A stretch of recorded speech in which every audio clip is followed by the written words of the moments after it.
Alors, vous venez en laboratoire, vous rentrez dans la salle, mais c'est-à-dire que ça renforce votre capacité, de compréhension et vous n'êtes plus l'enseignant qui est théoriquement formé, mais vous êtes l'enseignant complet qui a reçu la formation et théorique et pratique. Et c'est de cela que je me réjouis beaucoup.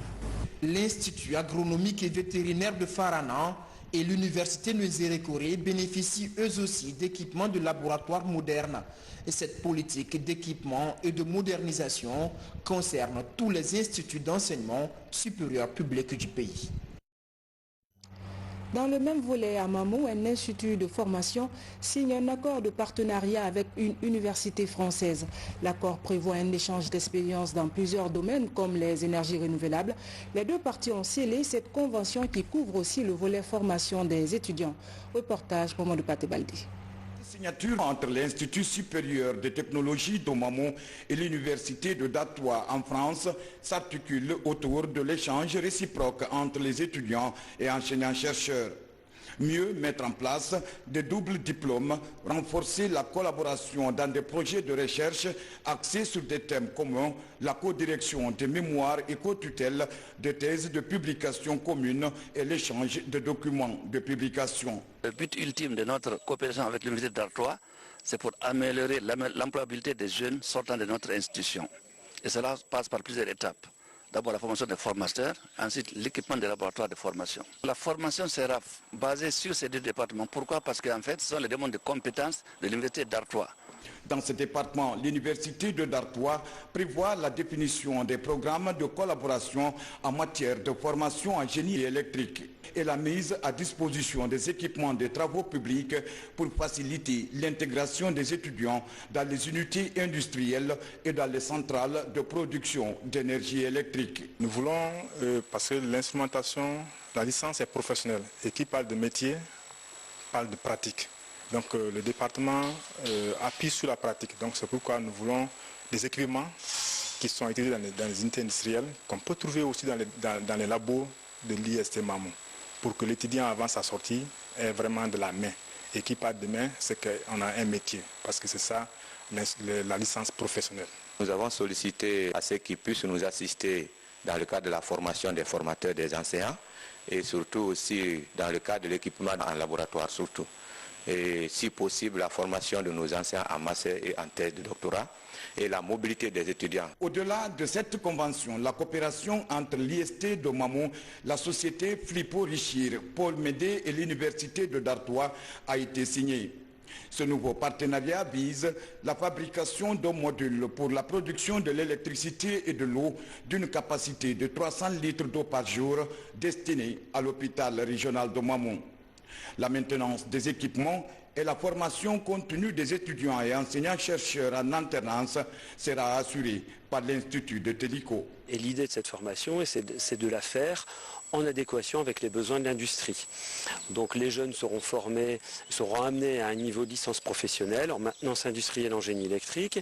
Et puis il y a un autre volet qui concerne la formation d'enseignants pour les amener à un niveau master pour qu'ils puissent à leur tour distiller la formation de maintenance industrielle en génie électrique. C'est un besoin capital, crucial aujourd'hui dans l'industrie guinéenne. À travers ces projets ambitieux, guinéens et français comptent développer les capacités institutionnelles dans le cadre des énergies renouvelables en vue de mieux répondre à l'évolution de l'enseignement supérieur et de la recherche scientifique à travers une pédagogie innovante basée sur le savoir et le professionnalisme.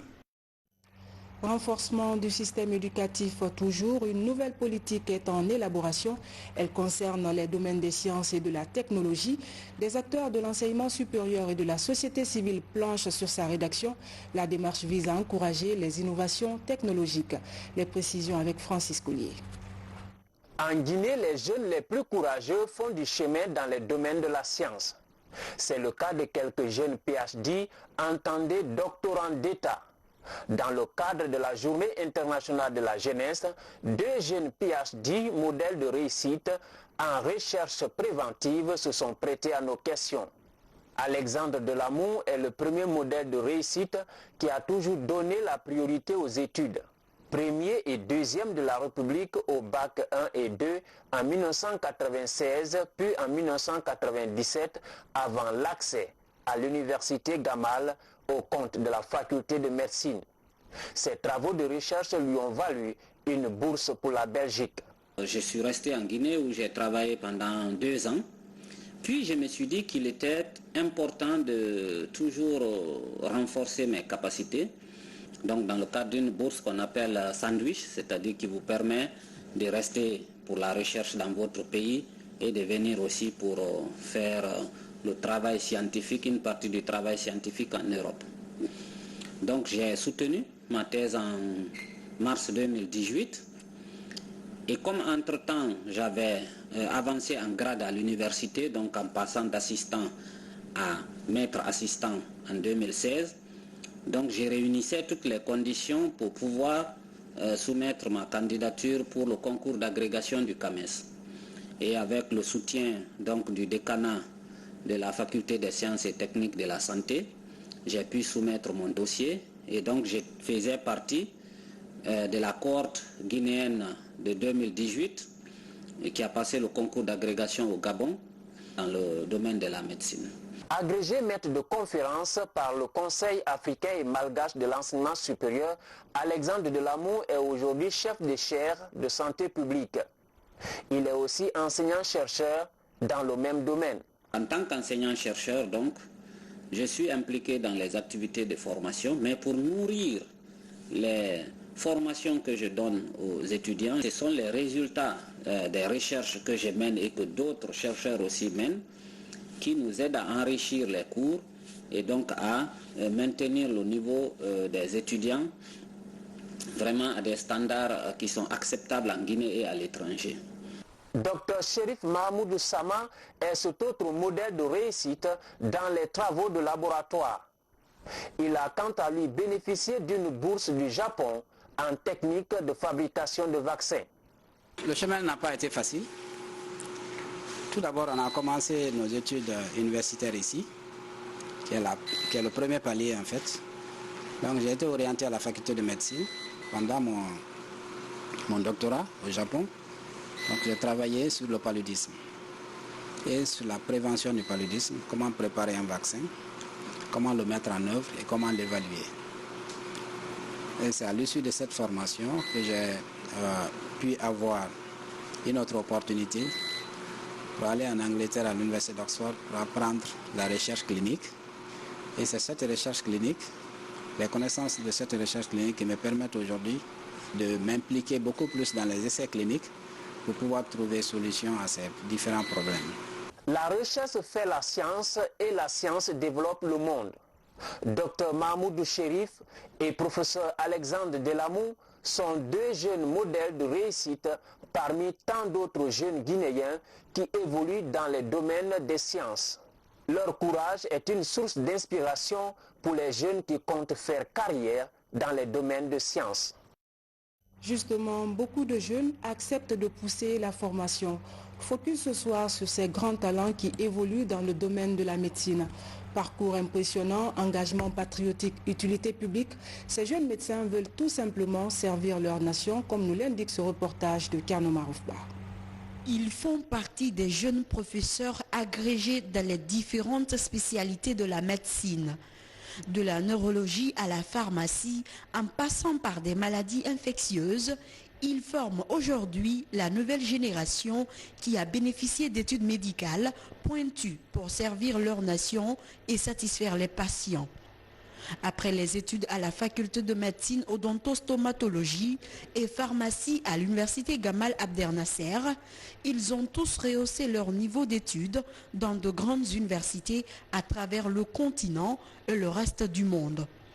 Ces jeunes professeurs agrégés et maîtres de conférences assurent aujourd'hui leur service avec fierté dans les différents centres hospitaliers du pays, tout en servant de modèle.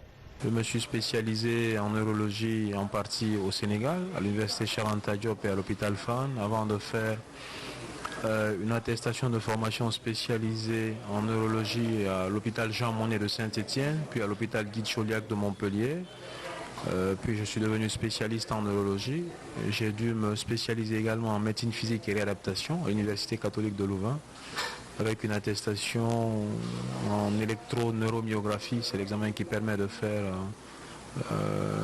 les vitesses de conduction des nerfs. J'ai également un diplôme universitaire en épileptologie à l'Université Cheikh Anta Diop de Dakar. Et bon, en 2016, j'ai passé le concours d'agrégation du CAMES pour être maître de conférence en neurologie. J'ai soutenu ma thèse de doctorat en médecine en 2005 avant de partir faire la spécialisation à l'université de Cocody en tant que spécialiste, d'où je suis sorti en 2009. Et puis, depuis 2009, j'ai pu quand même m'engager dans l'enseignement pour faire ce qu'on appelle la carrière hospitalo-universitaire. J'ai gravé les différents échelons jusqu'à obtenir aujourd'hui ce grade de maître de conférence agrégé en infectiologie. Avec un esprit de perfection, l'engagement de poursuivre des hautes études s'affichait comme une priorité pour ces jeunes professeurs agrégés. Dans leurs différents services, l'engagement est le même. Avec la jeune génération de médecins et étudiants en médecine, ils passent des moments de suivi pour amener ces jeunes à suivre le chemin de la réussite. Leur philosophie, pousser les jeunes à oser se lancer dans les hautes études médicales. Parce que nous sommes hospitalo-universitaires et je profite de votre micro pour dire qu'il est temps et on a tout à gagner à ce que l'on puisse revoir certains textes qui existent bien sûr depuis les années 90, régissant le fonctionnement du CHU, c'est-à-dire le centre hospitalo-universitaire de Conakry, qui doit abriter les spécialistes, parce que c'est un centre de référence. Le conseil que je donne, c'est celui que mon père m'a donné. Il n'y a pas de secret. Il n'y a pas de secret. Il n'y a que du travail, de la discipline, de la patience. Si vous travaillez pour un objectif louable, si vous êtes discipliné, si vous êtes endurant, si vous êtes honnête avec vous-même, il n'y a aucune raison pour que ça ne marche pas. Les obstacles ne sont pas en dehors de nous. Ce n'est pas de la philosophie. Ils sont vraiment en nous, quoi. Nous sommes maîtres de notre destin et capitaines de notre âme, a dit Nelson Mandela. Donc, nous pouvons aller loin. Nous pouvons aller loin si nous y croyons, si on est prêt à payer surtout le prix. Professeur Fodé Abassissé, neurologue, professeur Elage Saïdou Baldé, pharmacien, et professeur Fodé Bangali Sako, infectiologue, font partie de ceux qui inspirent les jeunes dans le domaine médical, dans un pays où peu de jeunes ont le grade de professeur, maître de conférence. Un reportage de Karno Maroufba rendu par Mama Issata Kamara. Lancement en Haute-Guinée de la campagne de chimio-prévention du paludisme saisonnier.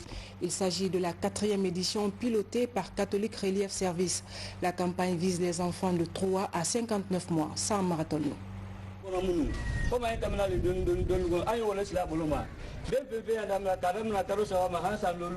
Depuis quelques jours, Ibrahima Keita et 62 autres crieurs publics sillonnent les ménages de la commune urbaine et les 11 sous-préfectures de Kouroussa. Objectif, sensibiliser les populations sur la nécessité de faire administrer des médicaments antipaludiques aux enfants. Bon, nous, les crieurs publics, nous on sort à la maison de 8h jusqu'à 15h.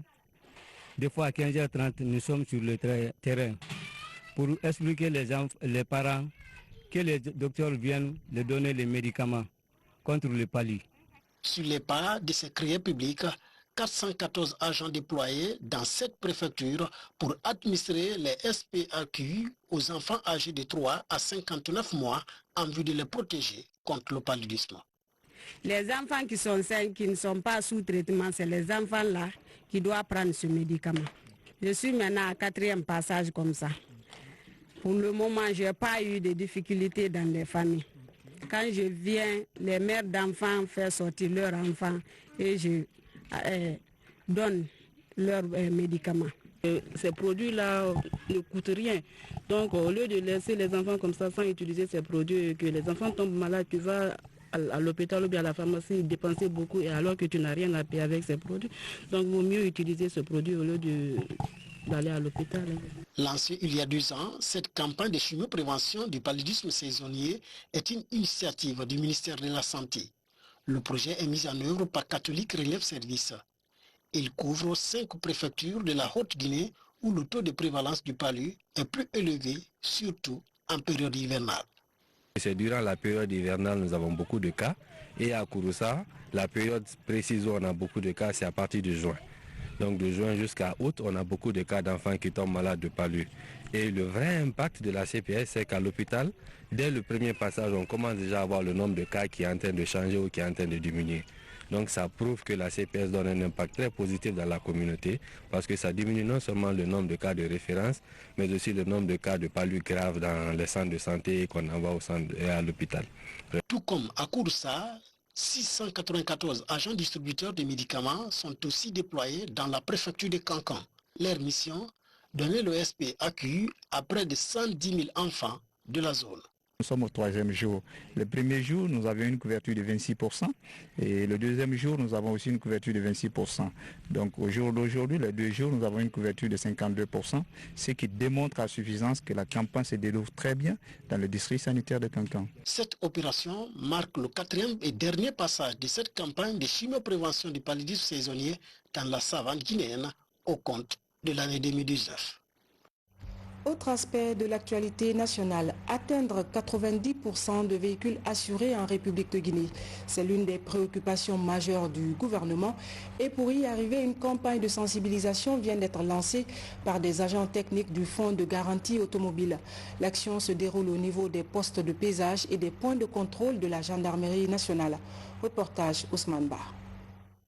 À travers sa structure Fonds de garantie automobile, le gouvernement déploie ses agents techniques sur le terrain pour une sensibilisation sur la nécessité d'assurer les véhicules. Après la capitale, ces acteurs sillonnent les zones périurbaines, les points de contrôle comme ici à Bantama. À ce point de contrôle, la collaboration avec la gendarmerie commence à porter fruit. L'action va permettre à l'État d'avoir une base de données fiable sur le taux de véhicules assurés et non assurés. Il y a beaucoup d'usagers qui commencent à s'assurer parce que l'intérêt de cette enquête aussi, c'est pour avoir une base de données des automobilistes assurés et non assurés dans notre pays. C'est pour que l'État, à chaque fois, nous disons qu'il y a un taux de non-assurance de 70%, mais ça n'a aucune base légale, c'est-à-dire on dit comme ça des chiffres, mais pour que nous puissions avoir un chiffre réel, c'est pourquoi nous avons débuté cette campagne qu'on appelle enquête sensibilisation, qui a débuté depuis 2018 dans l'ensemble des 14 gares routières de Conakry. Donc nous commençons maintenant vers les sorties de Conakry, c'est-à-dire tous les postes de contrôle de la gendarmerie et les postes de pesage. Donc pour voir l'impact réel de cette enquête qu'on a commencé depuis Conakry. Quand je suis venu, on m'a dit de garer, je me suis bien accosté, j'ai garé, on m'a demandé les pièces de la voiture. Ils ont vérifié, tout est au complet. Moi, je connais l'importance de l'assurance parce que ça y va dans ma propre intérêt et ma sécurité aussi. Après les points de contrôle de la gendarmerie routière, le même genre d'action est réalisé au niveau 7 fois des postes de pesage pour les engins lourds. Au poste de Djoumaya, dans la préfecture de Dubreka, ce travail enregistre quelques difficultés. Ce qu'on a constaté, les usagers qui viennent, c'est pas facile de collaborer avec eux. Certains, ils ont des difficultés. Dès que tu parles d'assurance, on ne te donne plus le temps, on ne te parle même pas bien. On veut demander s'il est assuré ou pas. Demander l'assurance, ils ne donnent pas. Ils ne parlent pas bien. Ils disent j'en ai, mais je ne donne pas. Mais on cherche quand même à les amadouer pour parler doucement avec eux, pour prendre leur contact, si c'est le propriétaire du véhicule ou bien c'est le conducteur. On fait notre mieux quand même avec eux. Cette campagne d'enquête et de sensibilisation se déroule simultanément au point de contrôle de Mambia dans la préfecture de Kindia, à Maferenya dans Fourkaria et au poste de pesage de Kochiri dans Manéa. À l'issue des 3 mois, durée impartie pour la campagne, l'on s'attend à 90% des véhicules assurés. Trafic de drogue, 2 jeunes filles viennent d'être interpellées pour possession de stupéfiants à l'aéroport de Conakry. Elles ont avalé des boules de cocaïne pour échapper au contrôle des services spéciaux antidrogue. Les 2 prévenus viennent d'être présentés aux médias. Maurice Libé. Ces 5 boules de cocaïne, 15 grammes chacune, seraient avalées par ces 2 jeunes filles de nationalité guinéenne. Elles ont été interpellées par les services spéciaux de lutte contre la drogue et le crime organisé le 20 octobre dernier à l'aéroport international de Conakry-Bessia en provenance d'Addis Abeba. On a reçu des informations selon lesquelles ces 2 filles, que je ne peux pas dire le nom maintenant, venaient à Conakry en provenance d'Addis Abeba et qu'elles transporteraient de la cocaïne. Et tout de suite, nous avons mis en place une équipe pour pouvoir les intercepter à l'aéroport. Et vers 16h50 le même jour, à la descente de l'avion, elles ont été interpellées par notre équipe. À la suite des auditions, on les a interrogées. Au départ, elles ont nié, mais finalement, comme la drogue qui était ingérée, qu'elles avaient ingérée, c'était dans leur estomac, elles commençaient à avoir des douleurs. Donc elles ont avoué qu'elles avaient transporté de la drogue. C'est des jeunes filles guinéennes qui sont exploitées par les narcotrafiquants, surtout les Nigérians. Et les Nigérians là viennent les recruter ici, ils habitent dans les maisons ici. Je demande à tous les propriétaires de logements de dénoncer ces étrangers qui viennent habiter chez eux alors qu'ils ne font rien et ils payent beaucoup d'argent. Cette fille en pantalon serait à son 2e voyage pour déposer un demi-kilogramme de cocaïne en Inde le 5 octobre dernier. Pour ce 2e voyage, elle devait se rendre à Colombo, mais arrivée à Dubaï, ses filles auraient été bloquées pour faute de visa. Elle quitte ici par Ethiopian Airlines. Arrivée à Addis, elle ingère la drogue, elle va déposer en Inde. Après avoir déposé ça en Inde, elle est revenue encore à Addis pour encore prendre, cette fois-ci, près d'1 kilo, c'est-à-dire des boules de 15 grammes, une soixantaine de boules, accompagnée de la seconde qui était à son premier voyage. Et ce 2e voyage, pour les 2, elles devaient se rendre à Colombo, au Sri Lanka, pour déposer la drogue. Mais arrivées à Dubaï, on les a bloquées pour faute de visa. Elles sont restées là-bas 24 heures. Et comme elles ont retardé à Dubaï, elles avaient la drogue dans le ventre, elles ne pouvaient pas garder.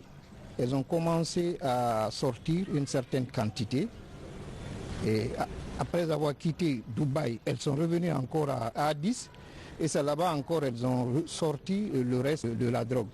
Mais à notre niveau ici, on a pu quand même avoir avec elles 5 boules, donc 4 avec celle qui est en pantalon et une boule avec cette petite.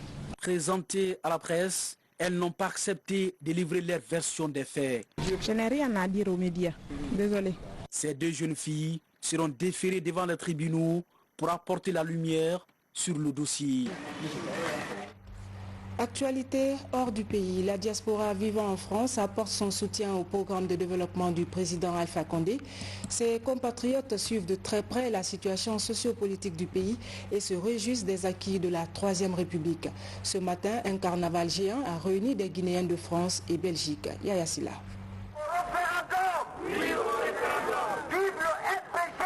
Vive la paix, vive la Guinée. C'est le slogan scandé ce matin au 16e arrondissement de Paris par de nombreux ressortissants guinéens et militants du RPG de France et de la Belgique. À travers cette mobilisation, ces militants et ces partisans soutiennent le projet de nouvelle constitution pour la Guinée. Aussi appellent à la paix et la quiétude sociale. L'objectif de ma présence ici, comme vous voyez, l'ensemble des militants d'Europe qui sont un peu venus de partout, de la Hollande, de la Belgique, de l'Allemagne, un peu partout d'Europe, c'est pour dire au peuple de Guinée que nous qui sommes en Europe, nous disons oui au projet de nouvelle constitution. Donc le président a le soutien total de toute la coordination RPG Europe. Parce que nous pensons, nous, que le seul souverain en République de Guinée, c'est le peuple. Nous l'avons démontré en 1958, nous l'avons démontré à plusieurs reprises. Et donc ce projet, il doit être proposé, c'est à nous de décider oui ou non. Pour les militants du RPG Arc-en-Ciel, consulter le peuple sur son destin est un acte démocratique. nous voulons aller au référendum. Ceux qui veulent voteront oui. Le cas contraire, ceux qui ne veulent pas voteront non. Mais pourvu que tout le monde puisse s'exprimer librement et faire le vote dans le calme, dans la paix. En tant que Guinéens, donc nous sommes venus aussi pour expliquer à nos compatriotes guinéens de la France la nécessité d'une nouvelle constitution en République de Guinée. Une nouvelle constitution qui puisse s'adapter aux réalités socio-économiques du pays. Ce carnaval est organisé par la coordination France du RPG Arc-en-Ciel. Vive la Guinée! Promotion de la paix, les évêques de Guinée appellent à la responsabilité des citoyens et leaders d'opinion. Ils demandent à la classe politique et aux membres de la société civile de privilégier le dialogue. Les religieux relèvent une escalade de violences verbales ces derniers temps et prient pour le rapprochement des Guinéens. Martin Fancinadoulo. Face à la situation sociopolitique actuelle, les évêques de l'Église catholique de Guinée brisent le silence. Ils transmettent aux Guinéens et aux partenaires le message de Jésus-Christ qui met l'être humain au cœur de tout. C'est pourquoi ils condamnent les actes de violence et les propos menaçants des leaders politiques et acteurs sociaux de tous bords sur les antennes et réseaux sociaux. Tous, créatures de Dieu, appelés à faire sa volonté. Nous sommes ainsi appelés à promouvoir et à sauvegarder la vie qu'il nous a donnée.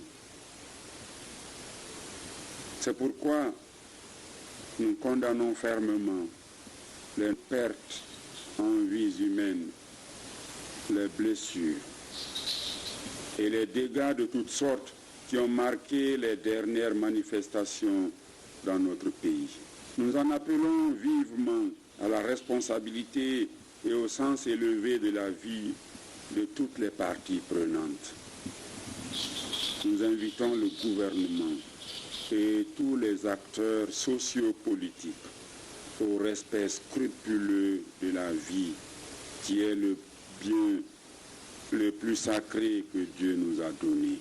Ces évêques, réunis au sein de la conférence épiscopale de Guinée, invitent l'ensemble des Guinéens à lutter contre les escalades verbales et les discours politiques identitaires qui sont source de division.